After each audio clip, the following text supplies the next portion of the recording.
Well, good afternoon, everyone. My name is Davian Sterling. I am the commuting. Someone mic is on, Miss Crystal. Okay. So good afternoon, everyone. My name is Davian Sterling. I am the commuting external affairs chairperson for the academic year 2020 to 2021. I'd like to welcome everyone here for being present at this event. It's a very important event. It's about exploring the traditional and non-traditional ways school fees can be paid. So the EAC are going in bit detail of what externals affairs is all about. In a nutshell, it involves in-reach and outreach, in-reach activities such as personal development seminars, webinars in this instance, and also outreach, volunteerism, visiting homes, doing charity. So that is what EAC is all about. So today we're having three speakers. The first speaker will be Rashawn Stewart. He is a deputy Guild EAC for this academic year. But before he comes, I'll do a brief introduction of this speaker. Okay, one moment, please. So Rashawn Stewart has a great zeal for learning and purpose. This is evident in his academic achievements. He attended the Cornwall College for 7 years, earning 23 subjects in CSEC and CAPE, all with the distinction. He is presently a student at the UWI Mona and is in second year of a Bachelor of Medicine, Bachelor of Surgery degree. He intends to eventually attain a Master of Science in Neuroscience, whereupon he will pursue a specialty in neurosurgery. Professional and voluntary experience. Rashawn has an avid interest in multiple fields, including journalism. To that end, he was employed seasonally at the Worcester Mirror for 3 years, serving in the capacity of contributing writer. He has written over 100 articles covering a broad range of topics, including political commentary, national policy, and local news. As a volunteer, Rashawn has completed over 100 hours of voluntary service through collaborative efforts with multiple entities. He has worked with the Interact Club, St. James Municipal Corporation, Taylor Hall Mentorship Program, JET, which is Jamaica Environment Trust, and others in various initiatives, such as coastal cleanups, youth mentorship, tutorship, and more. Leadership. Russian Stewart is no falls short in no way in leadership. He has a colorful background as a leader. He has served as an executive member of several clubs and societies at both the primary and secondary level. His foremost roles were Youth Mayor of Montego Bay, Head Boy of Cornwall College, and Region 4 Coordinator for the Jamaica Prefects Association. He presently serves as the Deputy EAC for Outreach and Community Development. He is also EAC for Block A, Stalin Republic, and Taylor Hall. He is also Guild's President, Ambassador, and MBBS Pre-Clinical Representative and the Faculty of Medical Science Guild Committee. Rashawn's outstanding contribution to academics, personal and professional development, and commitment to imparting change through a wide range of initiatives did not go unnoticed. He has several rewards, such as 2016 Nathan Brissett Award for Citizenship, 2019 Mama Scholarship, TVJ School Challenge Quiz Scholarship, and GOV MBBS Tuition Scholarship. Please help me in letting Mr. Rashawn Stewart feel welcome. All right. Good afternoon, everyone. So first off, to say thank you to Davian for that sterling introduction. It was rather detailed. Some of those things I honestly didn't even remember. But anyways, today I'll be one of the speakers discussing traditional and non-traditional ways to apply for scholarships. And before I do that, I'm going to be sharing my screen. So just give me one quick moment while I get to that.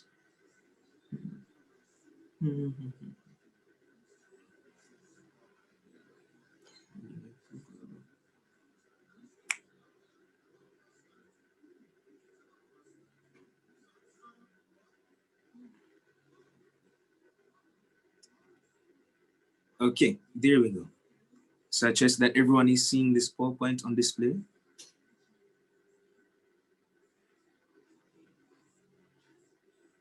Oh, Seeing that, oh, yes, we are. Yes, we are. okay, good, lovely. So as you can see, this presentation will cover scholarship application tips. It was composed by me in my capacity as Deputy Guild EAC for Outreach and Community Development. So the topics that I'll seek to cover range from scholarship search strategy down to future prospects and everything in between, including eligibility criteria, submission of documents, recommendation letters, personal statements / essays, as well as deadlines. Now, the first thing that we need to consider in applying for scholarships is the scholarship search strategy. And you'll notice that at the start of each slide, there's a quote that I inserted that will guide what it is that I will speak on when I'm on that particular slide. So this first quote states that by failing to prepare, you are preparing to fail. And it was said by Benjamin Franklin several decades ago. Now, the first thing to do in the scholarship search strategy is the creation of a scholarship resume. Now, this entails a comprehensive analysis of everything about you that you believe is relevant in applying for scholarships. So you're going to write a list of your talents, skills, your volunteer experience, as well as leadership experience. And of course, you're obviously going to include your academic qualifications as well as any other professional qualifications that you may have that are relevant to the scholarship you're applying for. Now, this scholarship resume or the creation thereof helps you to succinctly outline everything it is, every tenet that you need in applying for scholarships, and it prevents the hassle of having to rush from document to document. You have everything neatly compiled, basically a CV or curriculum vitae in simple terms. Now, what does the scholarship search strategy entail? As stated here, you should devise a comprehensive search strategy. And what this entails is creating a directory of scholarship platforms. So you're going to itemize a list of websites, various social media platforms, and other locations where it is that you can source scholarships. So one particular website for Jamaican students that I would always recommend is Scholarship Jamaica. It's very good. It has periodic updates on the various scholarships and grants available to students posted on that website. And they also have an Instagram page that has all the various updates as well. So you can follow Scholarship Jamaica on Instagram, as well as 876 Youths and several other entities on Instagram, as well as other social media platforms that provide periodic scholarship updates to help you keep abreast of the scholarship opportunities that are available to you. Now, the next thing to do in the scholarship search strategy is to ensure that you classify the scholarships by type. So scholarships differ according to what it is that they are designed for. So you have some merit-based scholarships that are for students who have performed at a prodigious academic standard. You have needs-based scholarships for students who are indigent and can't really afford to pay whatever fees they have incurred. You have sports-based scholarships and so many others. You have scholarships exclusive to women in a particular industry, scholarships exclusive to women in general, STEM, science, technology, engineering, mathematics scholarships, medical scholarships, and so much more. So you're going to create a list of scholarships, and in so doing, you're going to make a note of what type of scholarship that it is, what category it falls under, be it merit, need, etc. They're going to also ensure that you demarcate the scholarships based on their tenure, which is how long that they are tenable for, as well as their value. So a scholarship, for example, is the Burger King Open Tertiary Scholarship. It values 300,000 Jamaican dollars per year, and it lasts for 3 years. It's a merit-based scholarship that's open to any degree program across whatever it is that you might be, whether it is medicine, law, engineering, computer programming, whatever it is. So you would make sure that you make a note of the fact that this BK scholarship is merit-based. Its tenure is 3 years, and the value is $300K per year, or $900,000 for those 3 years. The next thing to consider in applying for scholarships is the set of eligibility criteria for the particular scholarships you're applying for. Now, you need to check the eligibility criteria very carefully before you decide to apply for the scholarships, because it doesn't make sense you apply for something that you are ineligible for, because you'll automatically be disqualified from consideration. Last year, for example, before I matriculated to the MBBS program, I found a scholarship from Grace Kennedy, Jamaica, that had an exclusion clause that excluded medicine and law students. I applied nonetheless because I held out a tiny kernel of hope that I would still be considered, despite the fact that it stated specifically that medical students aren't included in the consideration. So going forwards, I know that I won't do that. It was born out of desperation entirely, but this is something to bear in mind going forwards. You also want to make sure that you cross-reference the list of requirements with your scholarship resume, because you need to ensure that everything it is that is required is already outlined on your scholarship resume. So some scholarships require a letter of recommendation or two, either non-academic or academic in nature. Others require transcripts.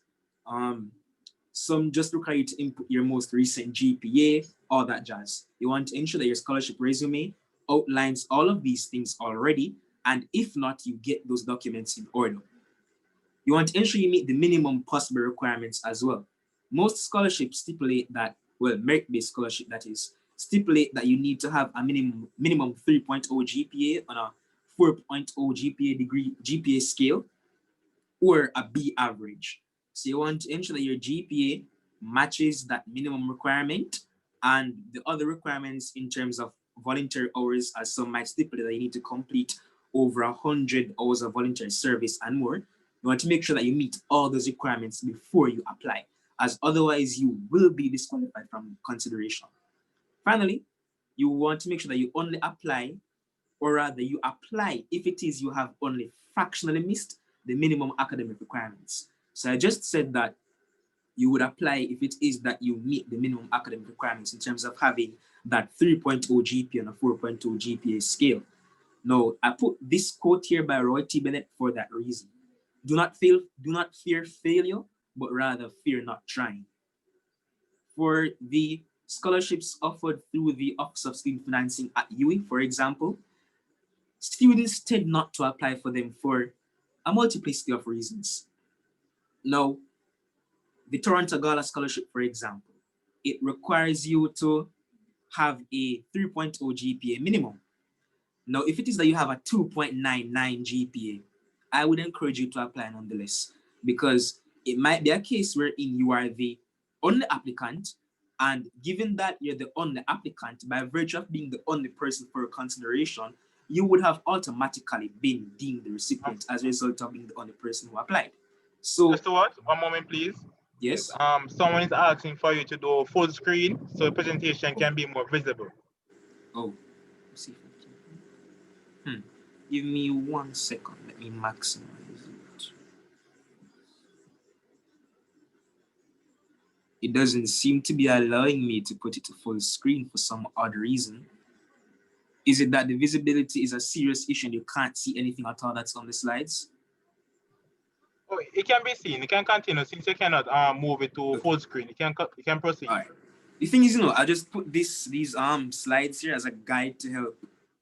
Oh, it's a bit small on YouTube. Oh, well, in any event, not being able to see the slides shouldn't be an issue, as I'll read exactly what's on them and elaborate as I go through.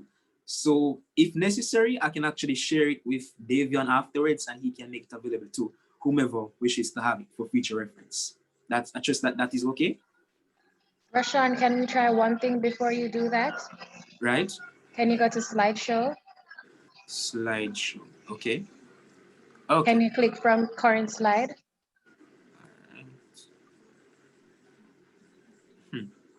already started tap from beginning mistakenly. Let me just move through to the slide that I was previously on. Yes, but Okay. now the screen's gone dark. So hold on. Oh, it's gone bad now. It's gone dark. Is everybody else seeing the screen or is it also gone dark? It's also gone on my side. Oh, wow. Exit the screen. Okay. Let me stop share and reshare it. Hmm.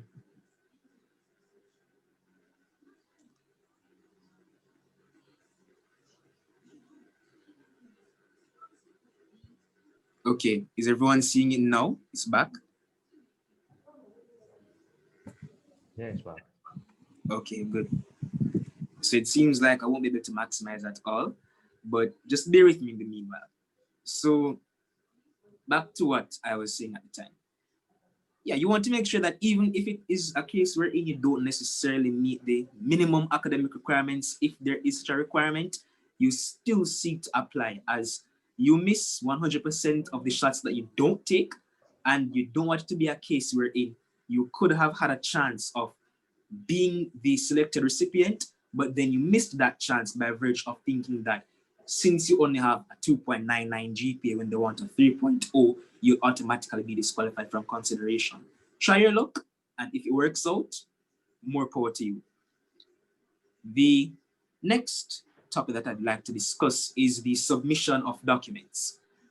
Now, this quote here by Thomas Fuller states, "Care and diligence bring luck." And that's something we need to bear in mind in submitting documents. You want to ensure that you consult the list of supporting documents required for the scholarship as carefully as possible. Be meticulous in ensuring that all your supporting documents are up to date and they are certified if it is required, as some scholarships require you to submit CAPE certificates, for example, if it is that you're a first-year student or an incoming first-year student.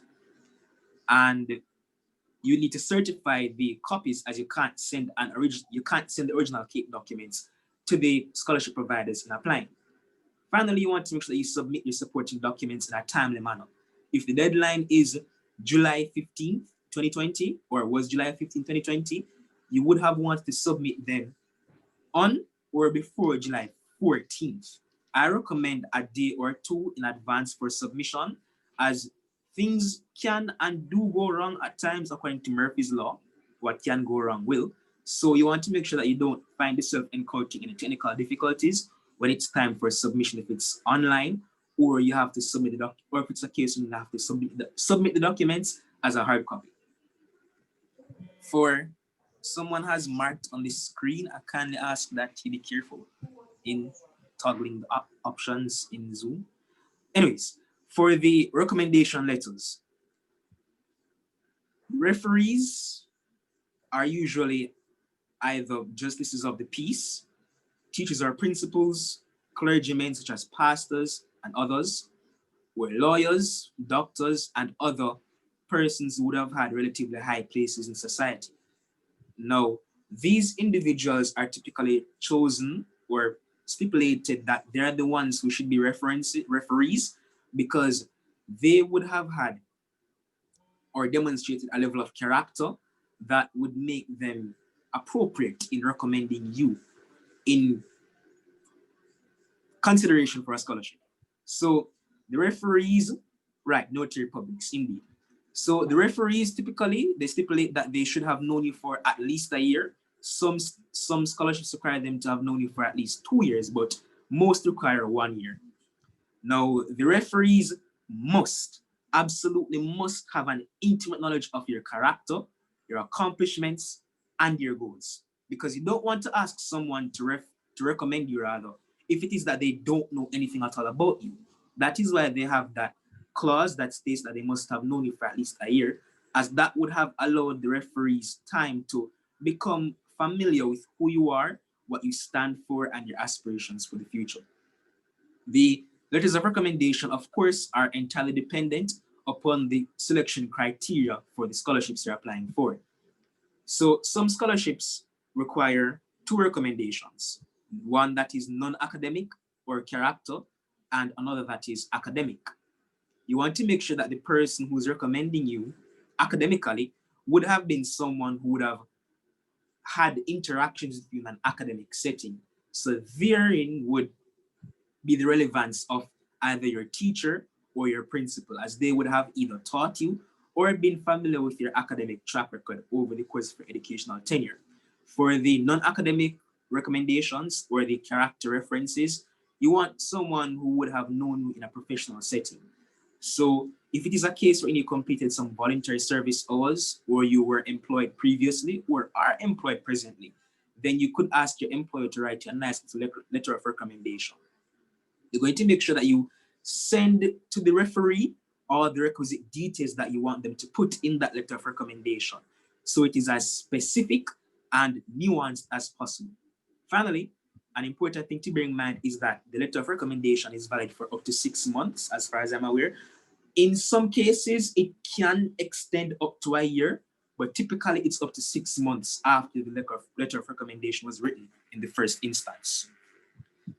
And we're moving into the most important parameter of applying for a scholarship, the personal statement or the essay. This is a quote from Aldous Huxley, and it states that words can be like x-rays if you use them properly. They'll go through anything you read and you're pierced. This is a very profound quote that I believe should always be used as a guide in writing your essay. As I said, it's the most important component of the application, because whereas the other components are, of course, extremely important, this is truly the opportunity for you to shine and distinguish yourself from the other applicants who are in the pool for consideration, because it presents an opportunity for the scholarship selection committee or agency to decide, or rather to get to know you intimately. Think of it as an open letter, and you're pouring your heart out into it for them to get to know you through words. It's, of course, an iterative process, meaning that you're going to revise it constantly until you have the perfect final product. You want to, first of all, assess the essay prompt. What is it that they're asking you to do? What do they want you to write about? In the introduction that Davion provided earlier, he stated that I was the recipient of the TVJ SCQ scholarship for 2019. Now, that scholarship required me to write an essay. I had to speak on how it is that quiz, SCQ that is, has benefited me, and how it is that it relates to my aspirations. I chose to write on how it is that quiz helped me to engender excellent time management, organization, and diligence in me, and help facilitate me in terms of preparing for my degree program. As when I played quiz, I specialized in the sciences, and the sciences at the CSEC and CAPE level, secondary level in general, are a precursor to the MBBS program at the tertiary level. So of course, that tied in neatly with what the essay prompt required. In writing the essay, you want to ensure that the first thing you do is engage the reader with a grabber, meaning that your first sentence should instantly captivate whomever it is that's reading. You want to ensure that whomever it is that's reading your essay is instantly engaged and feels a connection from your very first sentence. You're going to provide a short backstory. Of course, you're going to explain what it is that you have experienced throughout the years leading up to this application, how it is that that is relevant in molding into the type of man that you are, or woman, as the case may be, that you are now, and how it is that that relates to your application for the scholarship. You want to elucidate or explain your defining characteristics, philosophies, and impact you have had across various sectors. So if it's a case wherein you are driven to help others, as the case may be, you believe in the value of altruism and philanthropy, you've been an avid youth leader, you've been involved actively in volunteerism, and you've had an impact across all these beautiful sectors. Make sure you include all these things in the personal statement, as these things help you to stand out and make you more than just a statistic on paper with 25 distinctions and so on. The next components of the personal statement or essay will be to discuss your goals and the steps that you have taken to attain these goals. So if it is that you want to become an engineer, Why do you want to be an engineer? What is the rationale for you wanting to be an engineer? What motivated you to seek to pursue a career in engineering? What steps have you taken over the years to attain these goals? And what steps are you taking to ensure that you will indeed wind up actualizing this ultimate goal of yours? Of course, you want to tie in how it is that the scholarship will help you in the actualization of these goals and how the scholarship will prove to be helpful to you otherwise, whether it is that it will facilitate your personal development or if it will be, excuse me, more conducive to personal and professional development instead, then you want to ensure that you elucidate all of that. You want to make sure that you clearly and convincingly discuss why you are the most deserving applicant. Don't be afraid to state that, yes, I am indeed more deserving than the other applicants in the pool for consideration because of X, Y, and Z set of reasons. Ensure that you link everything that has been discussed together. Link the attention grabber down to why it is that you're the most deserving applicant. Make sure that everything is neatly underpinned and correlates with the mission statement or mission of the scholarship provider. Because in some cases, in all cases actually, the scholarship providers love to see when it is that applicants have done their research on the donors and have an idea of what it is that their mission is all about. Finally, ensure that you express your gratitude for the consideration. Even if you aren't selected, you are thankful nonetheless for the opportunity to apply. You're grateful as it has helped you to develop personally and professionally as well throughout the application period. And the ultimate thing to do is to conduct your final revisions of your essay.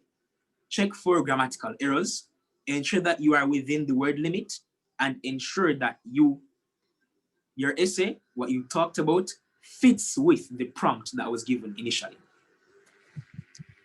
After the personal statement, we have to consider deadlines.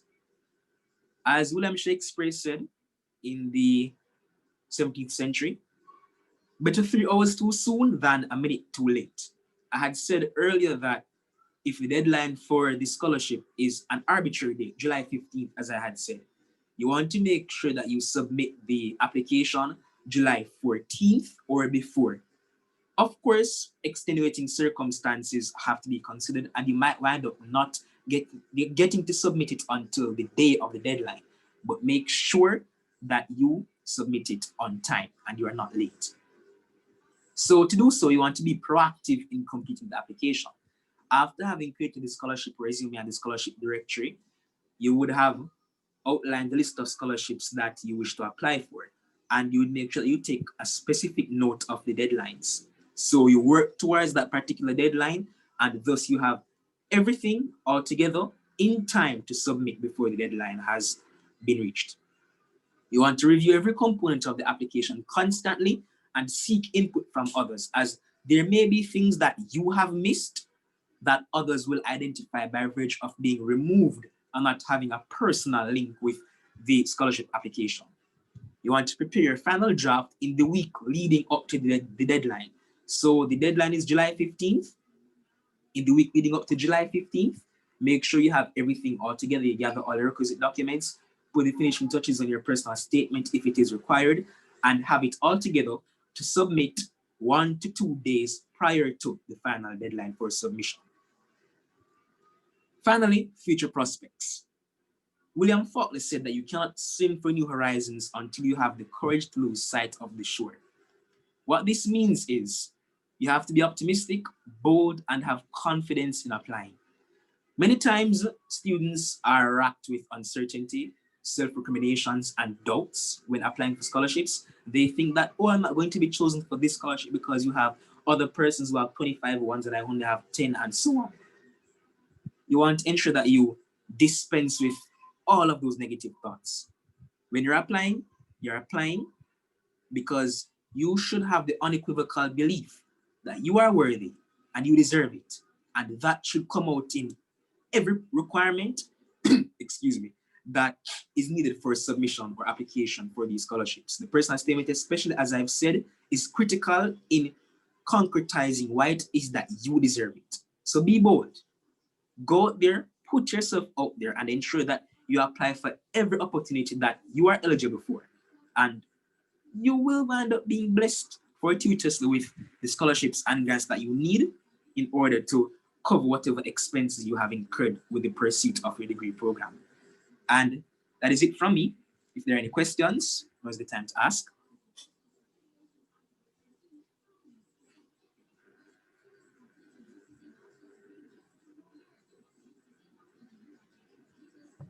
Any questions going once, going twice? Okay, I'd like to thank Mr. Rashawn Stewart, our Deputy Guild EAC for outreach, for presenting so detailed on how to get scholarship.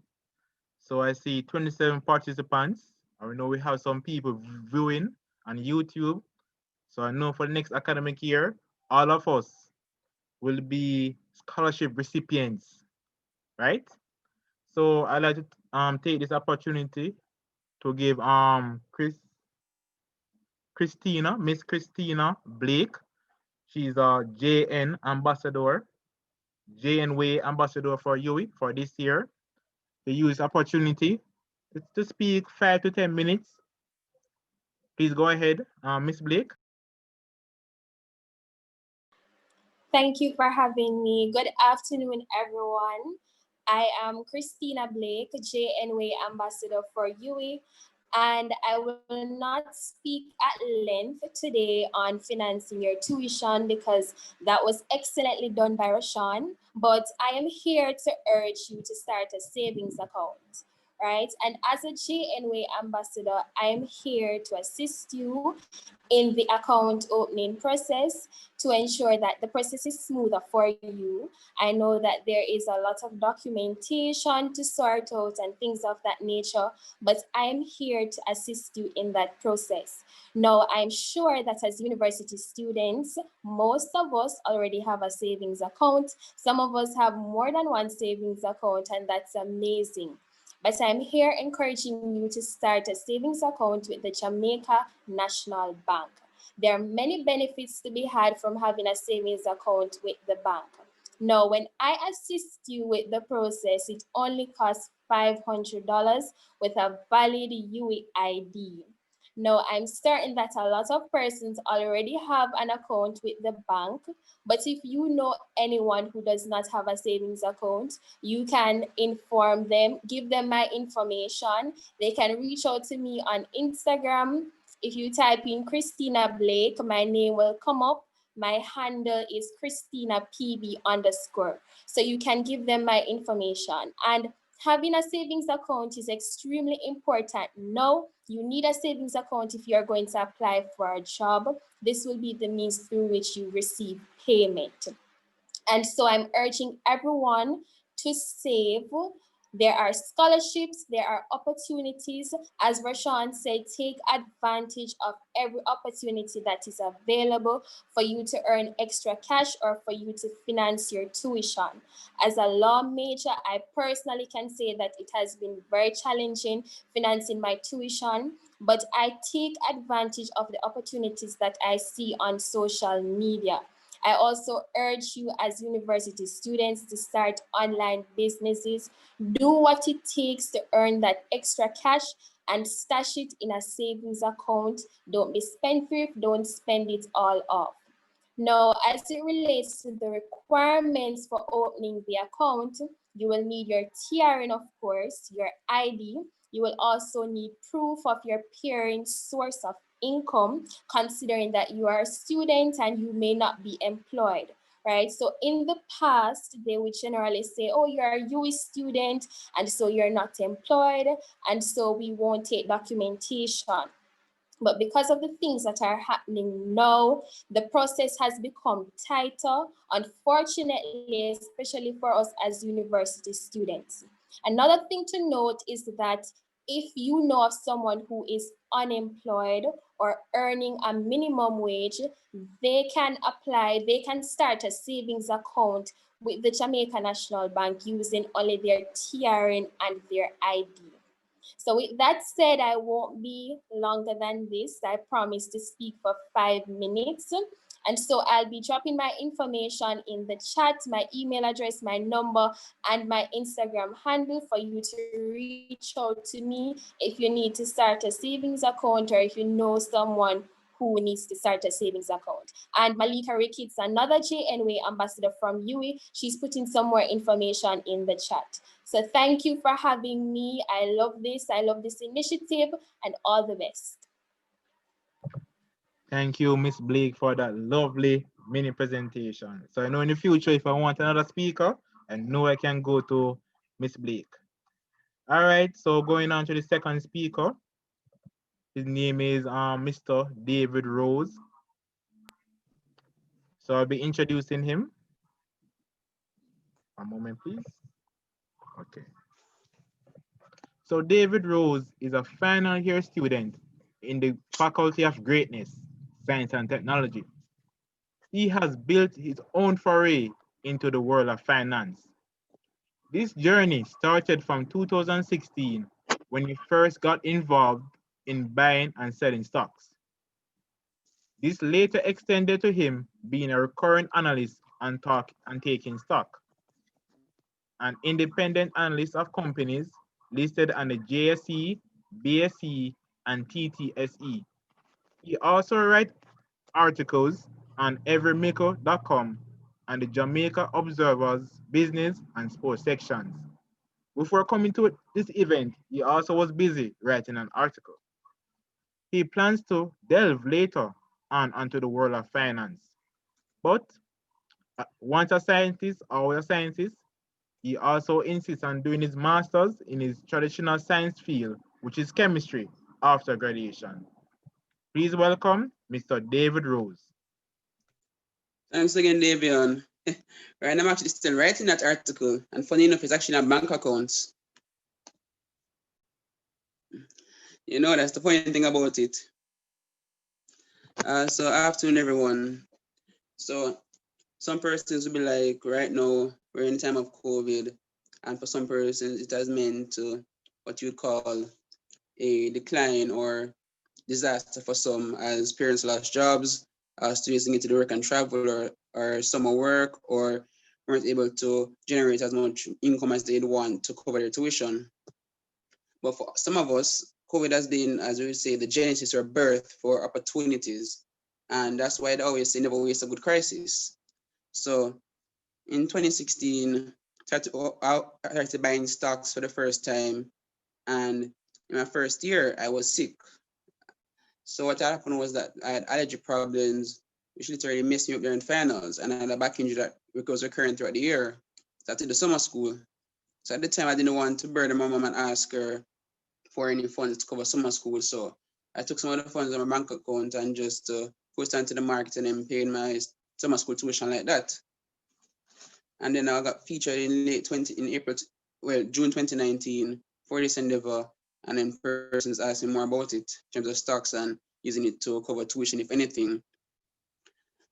So since COVID has started, I've been a speaker, got paid for that. I've been writing articles for the Observer, write articles for Eremico, managing accounts. And this is what I would call taking opportunity through parts where we would never see opportunity arise. And the reason being is that I'm a person with training in finance, like some persons here are doing a business degree right now. I'm writing a business article, which would be typically reserved, as you would say, for business students. But in the case of me, I'm self-taught, and that's how it's been for me most of the time. And that's how it has to be in terms of finding ways to innovate and build upon yourself. So for me, writing articles and some persons contacting me to manage accounts in that case. And that's because of my skills that I've basically developed over time and persons knowing my ability to, or capacity to do certain things. Not because of, as you would say, they see me on TV or whatever, but just because of they know me personally or they're from others. So right now, in terms of COVID, what I'd recommend persons to do is, I just say, upskill.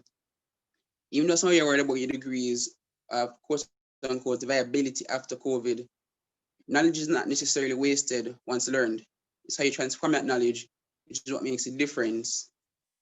So what I would say is that stock right now we're in a bear market. However, if there is a bear market, there's opportunity to make money. It is greater risk. Even in that situation, you still have to do more due diligence.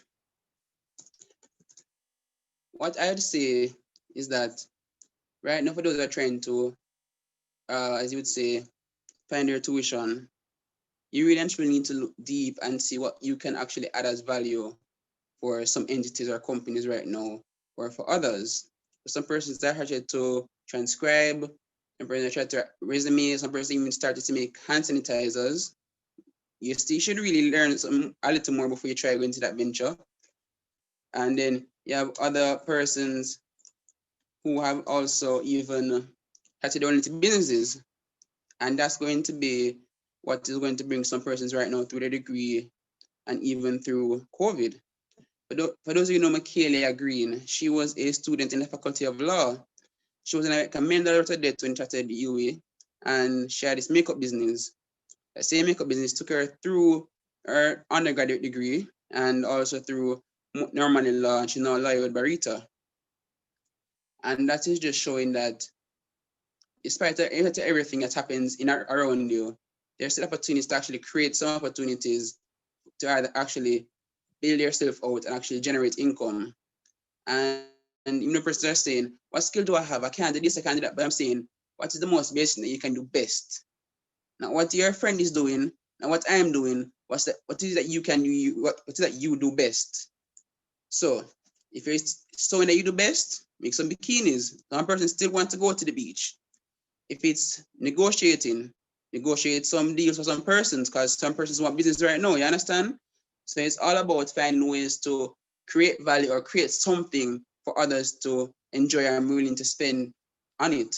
Some persons right now actually creating trips down in the South Coast, you know, tourism technically did, because persons want to go out. So as I'm saying right now, where some things have closed off, other doors are actually opened. Like Gabriela Morris got up to the election about 2 months ago, and is a senator as of yesterday. And that is where I'm trying to show everybody that my situation is different, because I've basically been, I would say, networking heavily since high school. And I'm talking high school, 6 form, I open my stock account, going to his energy and business, talking to companies, his briefings, and so on. And that is where, as I'm going to say, is that pivoting or finding what you can do right now during COVID is critical. Some of you know Spanish, and as I'm saying, don't neglect whatever skill you have. Everyone can make some muckle. That one that you see on the road, save it, put it down. Your coins in your piggy bank you can use. I'm saying, don't neglect any opportunity that comes your way. You don't know what you can do. Any questions, Davion?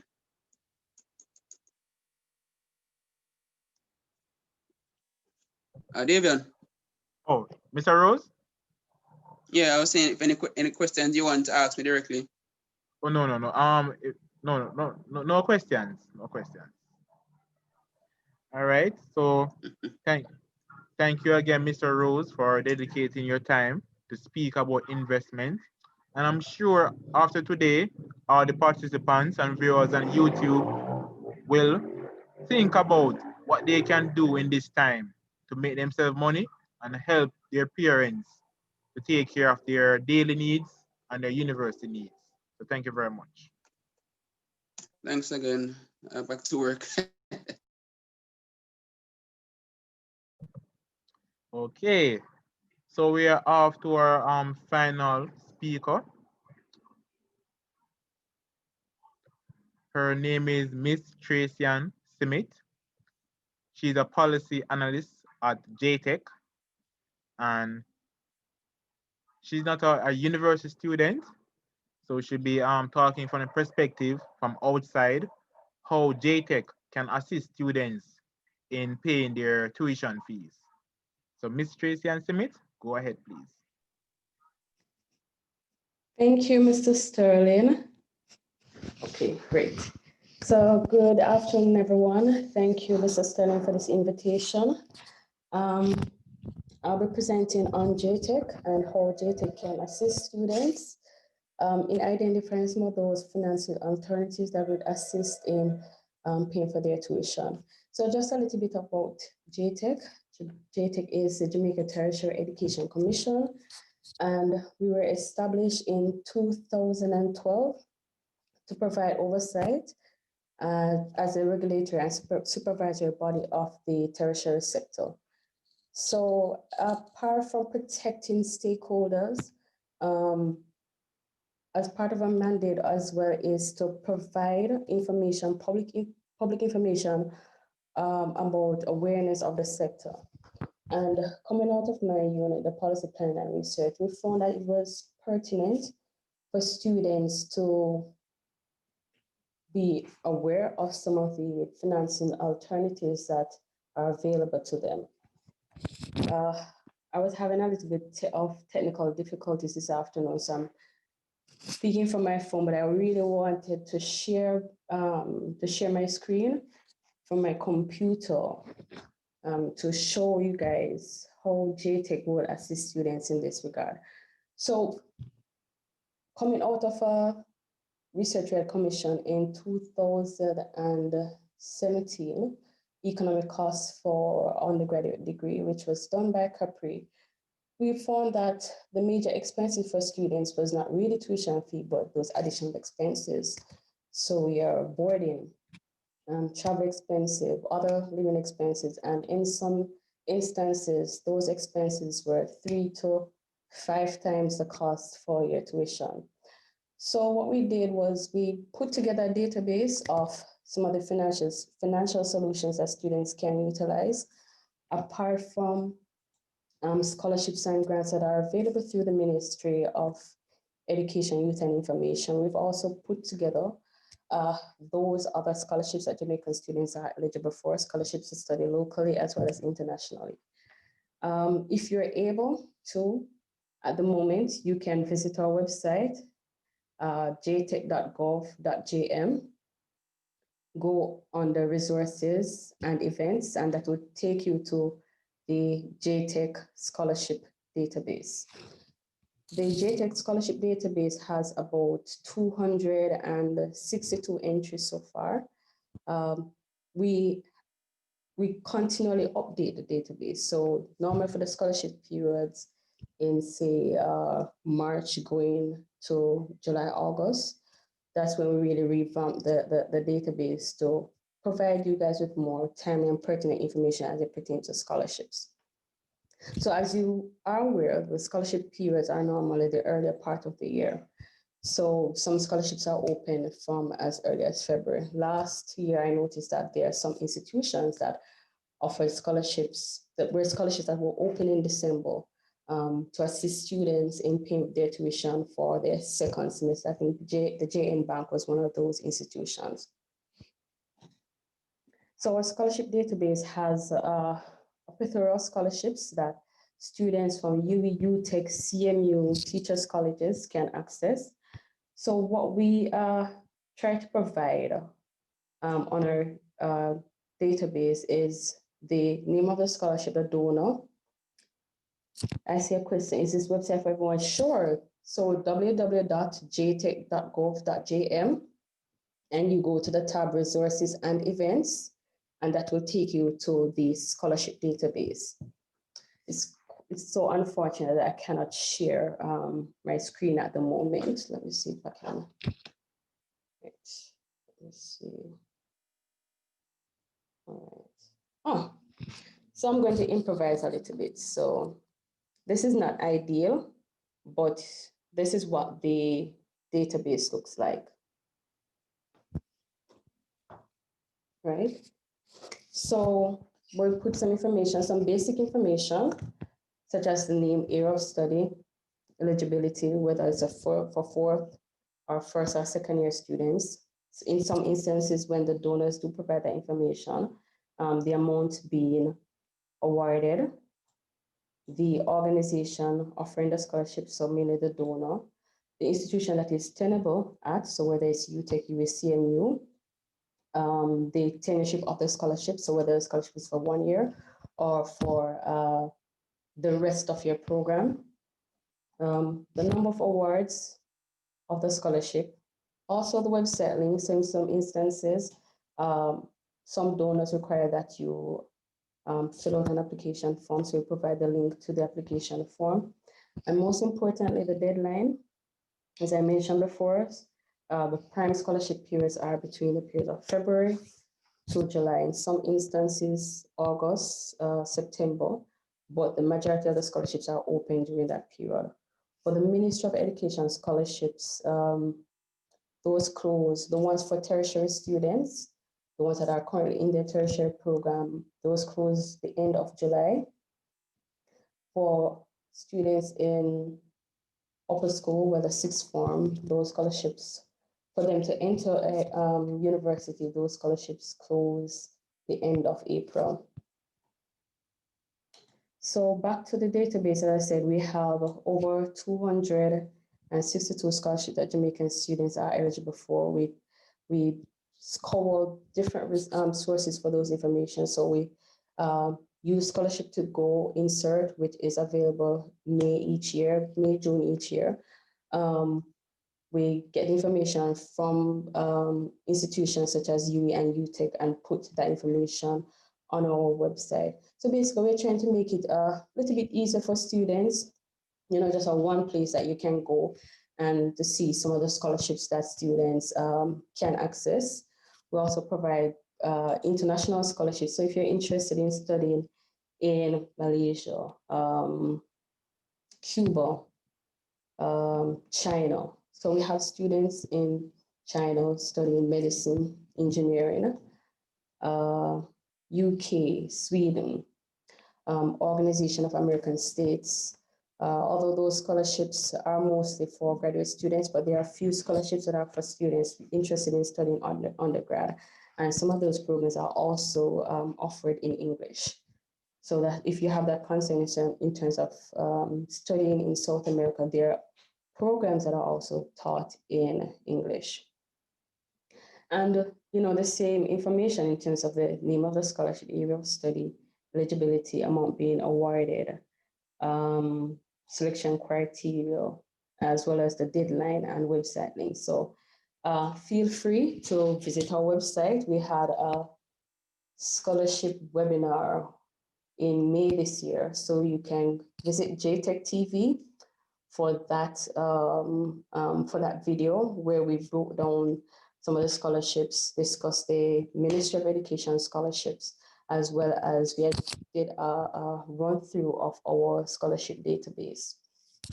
So scholarships are one way that students can fund their higher education, but there are also grants that are available. There are grants that are available through the Student Loan Bureau. There is a betting, gaming, and lotteries grant, which is offered annually to students.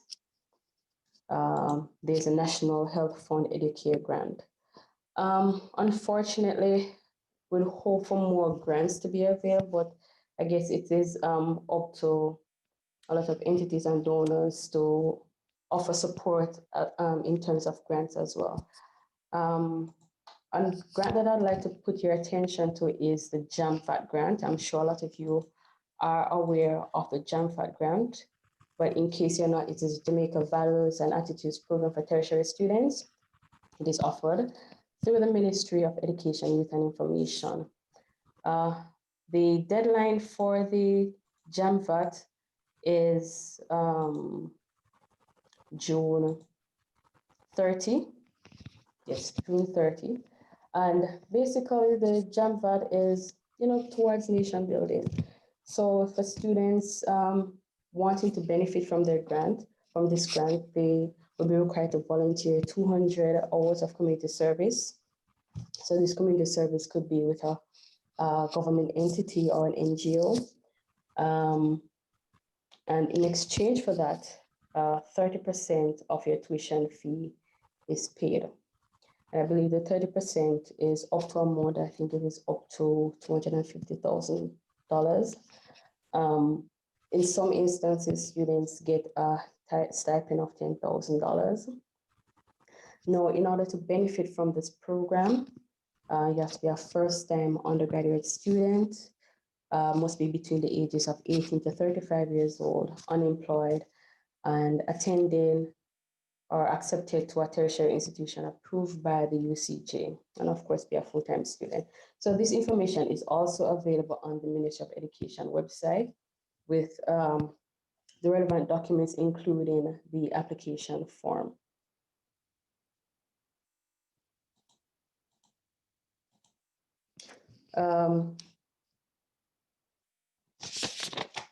I just want to go a little bit to some of the Ministry of Education scholarships, although those are closed, but before you know it, it is the end of this semester. And the ministry, I believe for this year, offered about 400 scholarships to students especially studying in specialized areas. You understand the need for educators, so the ministry is providing a lot of scholarships to students interested in having an education degree. So specialization in chemistry, physics, agriculture, visual arts, industrial arts, engineering, at CMU, UTech, or UA. And these scholarships cover tuition, a book grant, boarding in some instances, maintenance grant. So that maintenance grant in some instances can travel small expenses, traveling, etc. A requirement of this is similar to the JAMVAT, between the ages of 18 to 35 years old. However, the GPA for these scholarships, you must have a GPA of 3.0. For JAMVAT, GPA of 2.5. So have that GPA and also, most importantly, for these scholarships, once you get accepted or once you receive the scholarship, it is for the entirety of your program. So if you're a second year student, once you maintain your GPA, the scholarship covers the duration of your program, so year 3 or year 4, right? Well, so unfortunately, the deadline for that has passed, June 30th of this year. But if you are so a student that fits these criteria, these eligibility criteria, please feel free to apply. So we've spoken about scholarships, grants, there are loans. So I don't think I need to go into detail about the Student Loan Bureau because everybody knows about the Student Loan Bureau. But just to make mention of a few changes with the Student Loan Bureau, the guarantor,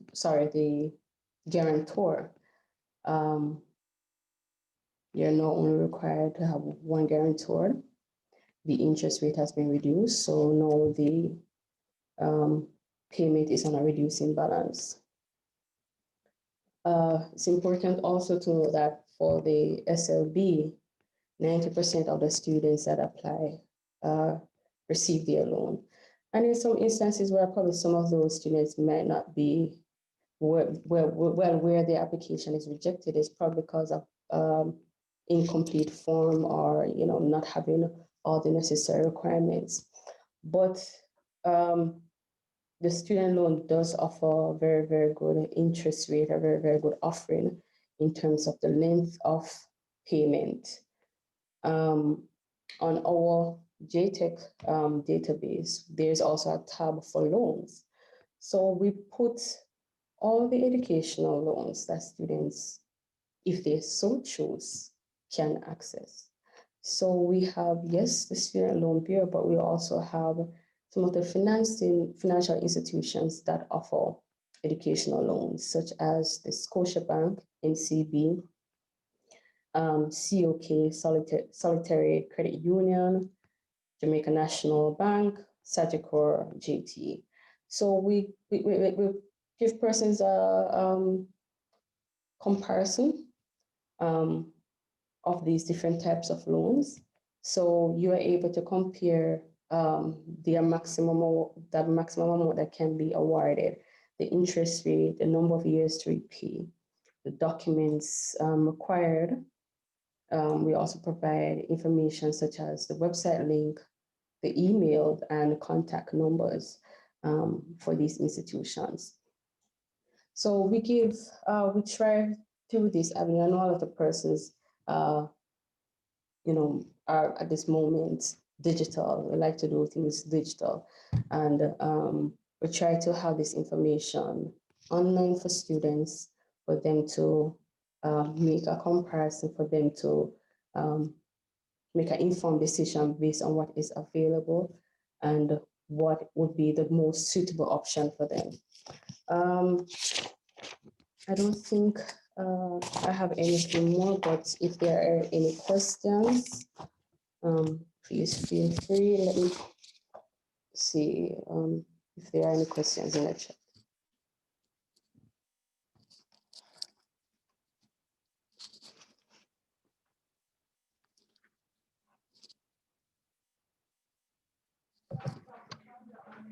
Are there any questions? I hope that I was able to, provide, useful information to you guys in terms of the options that exist to fund your higher education. Well, Miss Tracy and Smith, thank you so much for a brilliant presentation. It was very detailed. And I hope the participants and viewers on YouTube also enjoyed and also learned a lot. Okay, yeah, I must apologize because I really wanted to do a demonstration of how persons can navigate our website to access this information. But as I mentioned before, we also have JTech TV, which is on YouTube, a wonderful webinar that we did May this year, where we basically went through scholarships and funding with students. Before COVID, we also had our road shows where we visited institutions and spoke to students about college preparation, financing. There's also our Go Higher conference that was held annually October each year, but because of COVID, we won't have any Go Higher this year. And that was where students were able to also meet and speak with donors.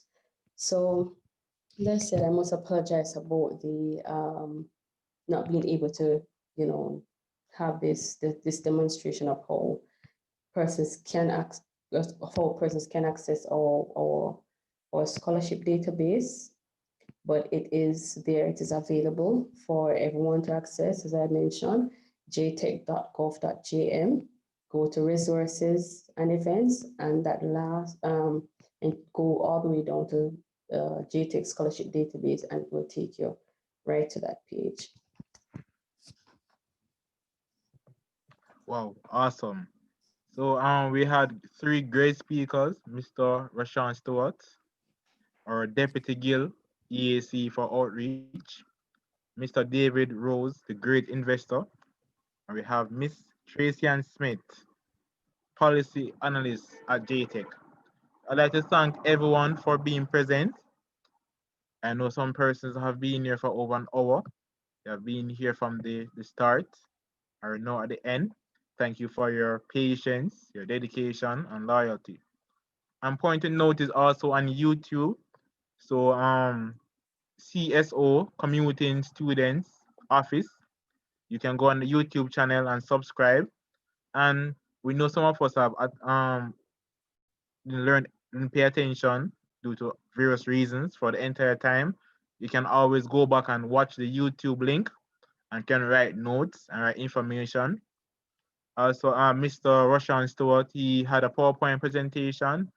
So the Community Students Committee, in collaboration with the office, we're going to get that PowerPoint presentation and ensure that reaches to every student so that we can always look upon that to ensure that we are more successful in our scholarship application.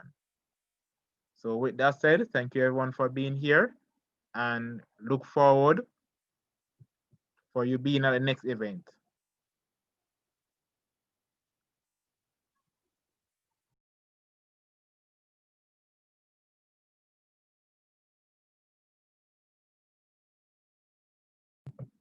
Oh, but before we go, let's see.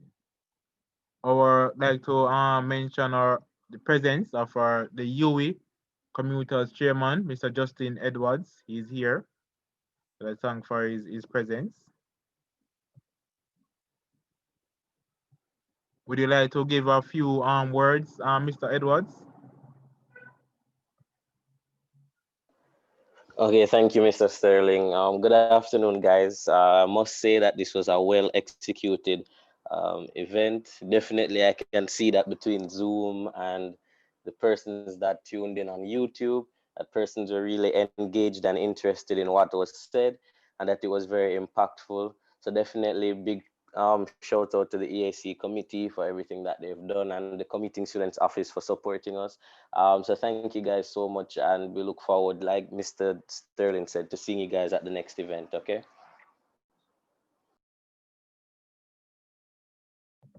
Okay, great. Thank you so much, Mr. Edwards.